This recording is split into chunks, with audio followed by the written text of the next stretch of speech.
আমাদের এই সমাজ, আমাদের এই প্রিয় মাতৃভূমি বাংলাদেশ, এই সোনার সবুজ বাংলাদেশ, এই বাংলাদেশে সমস্ত অশান্তি, সমস্ত জুলুম, সমস্ত বৈষম্যের পিছনে রয়েছে জাতির সমাজ ব্যবস্থা এবং এই সমাজ ব্যবস্থার যারা সুবিধাভোগীরা। আমরা যদি আল্লাহর দ্বীনকে আঁকড়ে ধরি, লক্ষ্য করুন, আমরা যদি পূর্ণাঙ্গভাবে ইসলামের মধ্যে প্রবেশ করতে পারি, আমরা যদি পরিপূর্ণভাবে আল্লাহর দ্বীনকে ধারণ করতে পারি, আমাদের জীবনকে যদি আমরা আল্লাহর দ্বীনের পরে বিসর্জন দিতে পারি, উৎসর্গ করতে পারি, একদিকে আমরা যেমনি ভাবে পরকালের সাফল্য অর্জন করতে পারবো, আল্লাহ সন্তুষ্টি অর্জন করতে পারবো, ঠিক একই সাথে এই পৃথিবীর বুকেও আমাদের অধিকার, নিপীড়িত বঞ্চিত মানুষের অধিকার আমরা আদায় করতে পারবো। আল্লাহর কসম খেয়ে বলি, সারা পৃথিবী জুড়ে আজকে পশ্চিমা সভ্যতা যেই বিশ্ব ব্যবস্থা গড়ে তুলেছে, যেই পুঁজিবাদী অর্থ ব্যবস্থা গড়ে তুলেছে, এই পুঁজিবাদী অর্থ ব্যবস্থা, ভোগ বিলাসের অর্থ ব্যবস্থা, এই পুঁজিবাদী অর্থ ব্যবস্থা গরিবের রক্ত দূষণ করে বড়লোকদের আরামায়েশের ব্যবস্থা করার অর্থ ব্যবস্থা, আর সেই অর্থ ব্যবস্থাকেই পশ্চিমা রাজনৈতিক ব্যবস্থা পাহারা দিয়ে গোটা পৃথিবীতে জুলুমতন্ত্র কায়েম করে আছে। এই জুলুমতন্ত্রকে অবসান করার জন্য পৃথিবীতে বিকল্প কোন রাজনৈতিক বন্দোবস্ত নাই, পৃথিবীতে বিকল্প কোন অর্থনৈতিক ব্যবস্থা নাই। আব্রাহাম লিঙ্কনের গণতন্ত্র দিয়ে, সেকুলারিজমের ব্যবস্থা দিয়ে, তাদের পুঁজিবাদ দিয়ে, ক্যাপিটালিজমের ব্যবস্থা দুনিয়াকে রক্ত শোষণ ব্যবস্থা উপহার দিয়েছে। কার্ল মার্কস, মাও সেতুং, লেনিনদের সমাজতন্ত্র সেই পশ্চিমা জাহিরি সমাজ ব্যবস্থার মোকাবেলা করতে ব্যর্থ হয়েছে। আজ পৃথিবীতে পশ্চিমা সমাজ ব্যবস্থার, অর্থ ব্যবস্থার, রক্তদোষ ব্যবস্থাকে উৎখাত করবার শক্তি একমাত্র একটা ব্যবস্থার মধ্যে আছে। সেই ব্যবস্থার নাম হলো ইসলাম, সেই ব্যবস্থার নাম হলো খেলাফত ব্যবস্থা।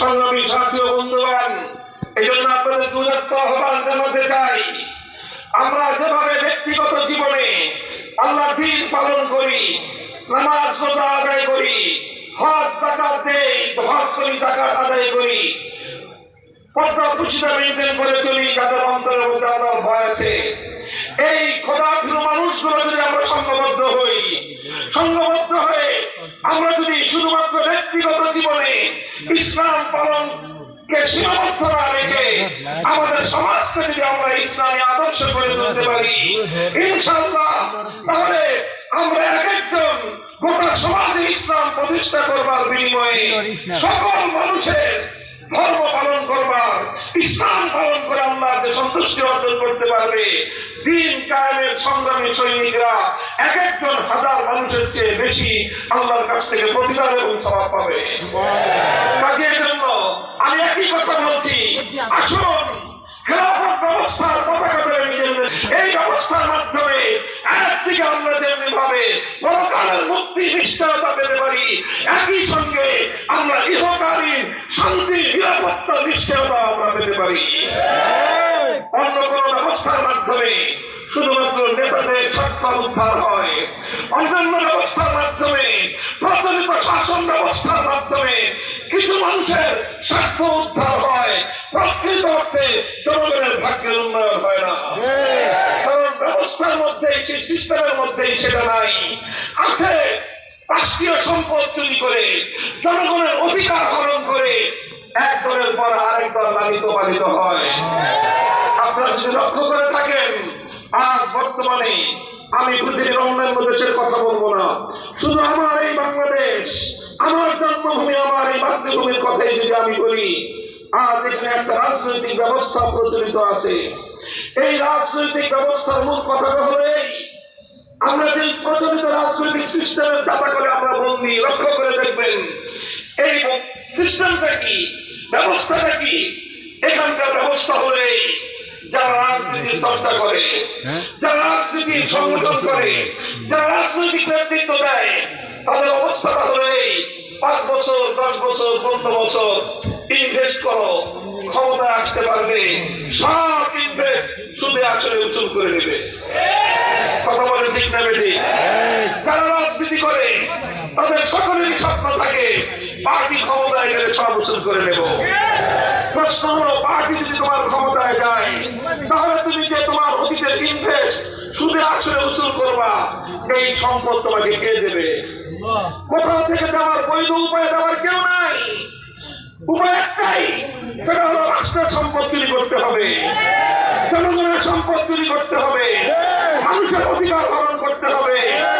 এইভাবে রাষ্ট্রের সম্পদ চুরি করে, জনগণের অধিকার হরণ করে যারা নিজেদের ভাগ্য গঠন করে, নিজেদের আখের গোছায়, এটা তো হলো জনগণের সম্পদ চুরি করে যারা খায়।